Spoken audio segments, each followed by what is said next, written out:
Olá, meu irmão, olá, minha irmã, paz e graça, mais uma vez a você que está comigo aqui no canal Passo na Fé. Eu sou o Wanderson Laudetaro, é um prazer imenso estar com você aqui para compartilhar um pouco desse estudo bíblico que a gente tem feito, que alimenta a nossa alma.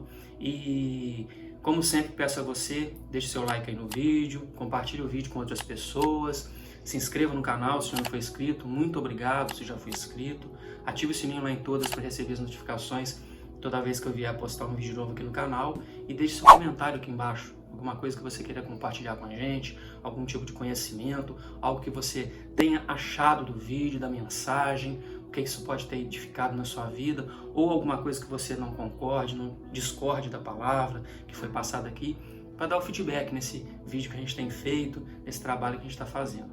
Isso é muito importante para o crescimento do canal. E como eu sempre peço a você, permaneça firme comigo até o final, pois, como sempre, eu tenho uma mensagem de Deus importante para a sua vida.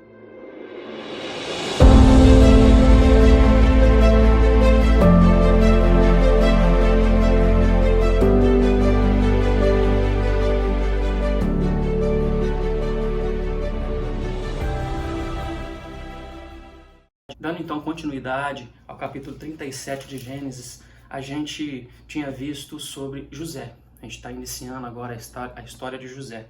E hoje tem uma fase nova agora também dentro desse início da vida de José. Algo que ele faz, que ele vai fazer a mando do pai. O pai mandou ele fazer algo e ele vai fazer.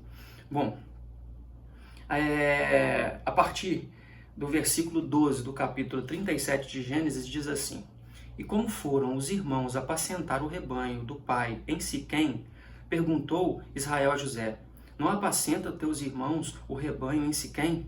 Vem, enviar-te-ei a eles. Respondeu-lhe José: Eis-me aqui. Disse-lhe Israel: Vai agora e vê se vão bem teus irmãos e o rebanho, e traz-me notícias. Assim o enviou do vale de Hebrom, e ele foi a Siquém. E um homem encontrou a José, que andava errante pelo campo, e lhe perguntou: Que procuras? Respondeu: Procuro meus irmãos. Dize-me, onde apacenta eles o rebanho? Disse-lhe o homem: Foram-se daqui, pois ouviu dizer: Vamos a Dotã. Então seguiu José atrás dos seus irmãos e os achou em Dotã. Bom, a gente vai continuar no próximo vídeo, os próximos versículos, mas a gente vê que o pai, Israel, o pai de José, mandou ele ir aos irmãos para trazer notícias. E a gente tinha visto que lá no versículo 2 ele diz que José trazia más notícias dos irmãos ao seu pai. Bom, a gente vê aqui nesse início que ele manda o José ir a Siquém. E ele está em Hebrom, ele sai de Hebrom. Diz aqui, ó, ele saiu de Hebrom e foi a Siquém. Isso lá no versículo 14. E aqui embaixo, enviar-te-ei. Eis-me aqui, José disse, eis-me aqui. Ele se põe à disposição dessa ordem do pai de ir aos irmãos para trazer as notícias sobre os irmãos. E ele vai. Só que a gente pensa assim, né? Poxa, ele foi, vai dar uma olhada lá no gado, como é que o gado tá, vai lá dar uma olhada para ver como é que seus irmãos eles estão. Só que a gente tem que tomar em consideração o seguinte: essa época que era uma época antiga, não é como hoje, que a gente tem carro, tem Uber, pega um Uber e vai lá, tem ônibus, tem trem, tem tudo.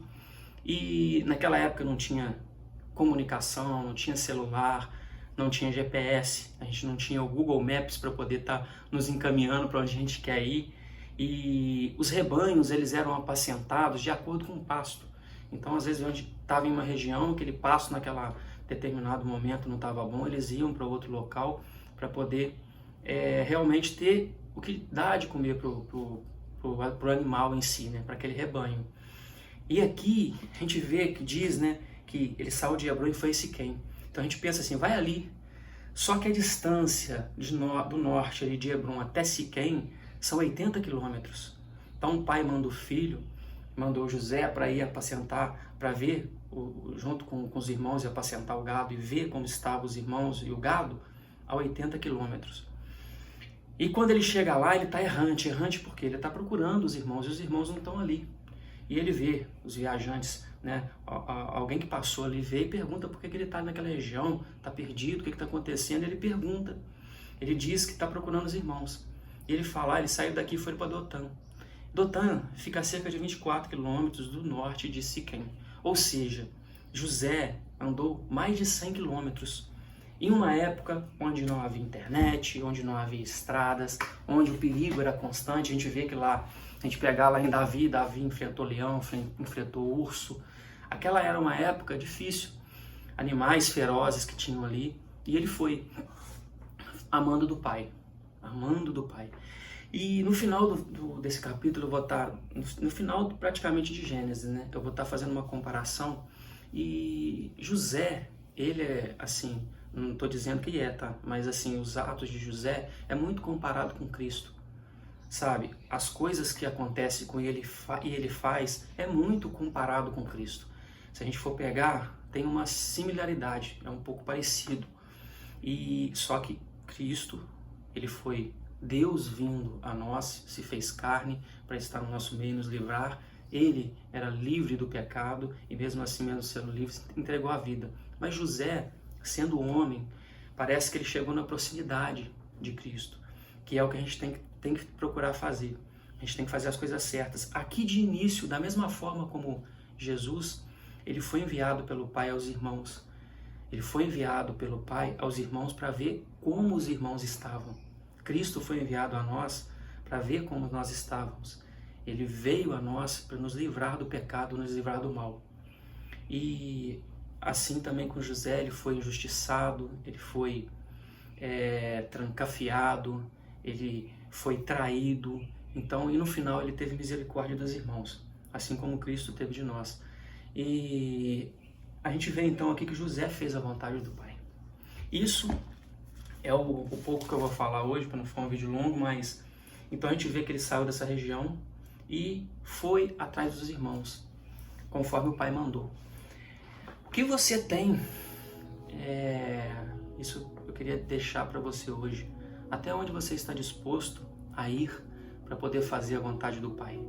Até onde você está disposto a andar, a caminhar para fazer a vontade do Pai? Qual caminho você está disposto a percorrer para que a vontade do Pai seja feita não só na sua vida, mas também na vida dos seus irmãos? Qual diferença você tem feito para o reino de Deus? O que você tem feito para realmente engrandecer o reino de Deus? Para frutificar ao reino de Deus? Para não ser como uma figueira seca que não dá frutos e ela é queimada e jogada ao fogo. O que você tem feito para realmente ir a seus irmãos e levar notícia ao Pai? O que você tem feito para realmente fazer, construir algo de novo no reino de Deus? E quando eu digo no reino de Deus, é em tudo na sua vida. É no seu trabalho, é no seu ambiente que você está familiar, ou seja, com seus amigos, no ambiente de trabalho, no ambiente escolar, no ambiente congregando com a igreja, no meio de seus parentes, sabe? Na forma de viver. Quando você faz algo, isso transparece, né, ao próximo, o seu tipo de vida, a sua identidade que você tem, ela é única. E essa sua identidade, ela passa para alguém algum tipo de conselho, algum tipo de atitude que você tem, que todos tomam como exemplo. Então, o que você tem feito na sua vida que, de certa forma, ajuda na vida de alguém, constrói algo na vida de alguém? O que você tem feito para o reino de Deus? O que você tem feito para a sua vida para fazer a vontade do Pai? A gente vai ver que José, ele fez, né, tudo conforme a vontade do Pai. Ele poderia ter parado por ali, não vou seguir em frente não, porque vai dar ruim para mim, vai ser ruim, eu vou sofrer, eu vou andar pelo deserto, eu vou andar errante, eu vou ficar, quando eu falo deserto, eu estou falando assim, no local, não deserto em si, mas no local onde ele perde tudo, ele fica sozinho, solitário, sofrendo, né? Esse que é o deserto que eu estou dizendo. Então, o que você está capaz, o que você é capaz de suportar o que você realmente coloca em sua vida, que você vai suportar, você vai trilhar, vai caminhar para fazer a vontade do Pai na sua vida. Talvez por meio de você na vida de alguém, transformar a vida de outra pessoa. Pense nisso, sabe? Tente fazer algo construtivo para o reino de Deus, tente fazer algo construtivo para a vida de alguém. E quando eu falo assim, eu tenho a fé em Deus, tenho a fé em Cristo, eu exerço a minha fé em Cristo, então entrego a minha fé, a minha vida a Cristo, reconheço Ele como meu Salvador, mas talvez você não tenha essa mesma fé que eu, não tenha a mesma fé em Deus, no Deus único, mas de qualquer forma, independente da sua fé, eu creio que um dia você, se não é, você entregará a sua vida para Jesus, mas você tem que fazer algo que seja bom para a sua vida, mas também que seja bom para a vida de alguém, que ajude a vida de alguém. Você tem que deixar alguma coisa aqui, sabe? Você tem que deixar algum legado aqui, e que esse legado seja um legado bom. Para nós que temos fé em Cristo, para nós que temos fé em Deus, esse legado, no final da vida, é o galardão que a gente recebe, sabe? São as bênçãos que nós recebemos durante toda a vida e que no final nós vamos ser presenteados, né, com a vida eterna ao lado do Pai. Então, faça algo de diferente para a vida de alguém, mude a sua vida e tente, sabe, fazer algo de diferente para mudar a vida de outra pessoa também e assim frutificar para o reino de Deus. Isso que eu queria deixar para você aqui hoje. Eu espero que você tenha gostado do vídeo. Compartilhe o vídeo aí, se inscreva no canal, e isso é importante para o crescimento do canal. E como sempre eu digo a você, tenha fé em Deus, sabe? Entregue a sua vida ao nosso Senhor Jesus. Ele é o único caminho que leva ao Pai. Tenha o Espírito Santo sempre ao seu lado, guiando os seus passos, abrindo seus pensamentos, sabe? Rasgando o véu dos seus olhos para que você veja coisas novas de acordo com a vontade do Pai. E tenha fé em Deus, pois Deus está no controle, Deus está contigo. Um forte abraço e até o próximo vídeo.